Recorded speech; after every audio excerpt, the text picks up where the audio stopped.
पापा लगावे सदा फल हो सीता हई रखवार।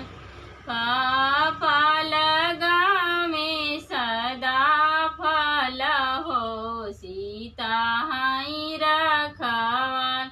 घोड़ावा चढ़ल आवे रामचंद्र हो डाढ़ दिहन ओन्हार। घोड़ावा चढ़ल आवे रामचंद्र हो डाढ़ दिहन ओन्हार।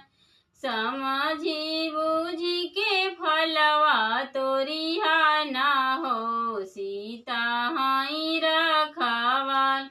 समझी बूझी के फलवा तोरिहा ना हो सीता हई रखवार।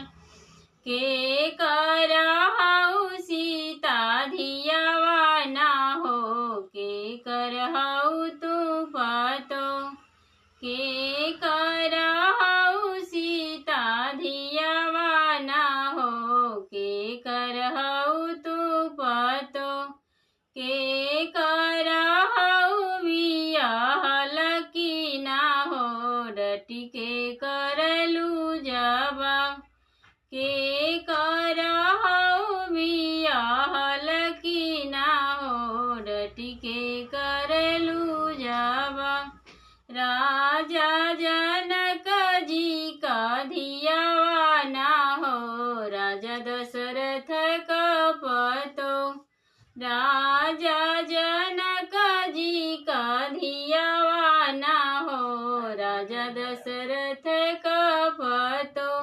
रामचंद्र का हाई बियाहल की ना हो डटी के करिला जवाब।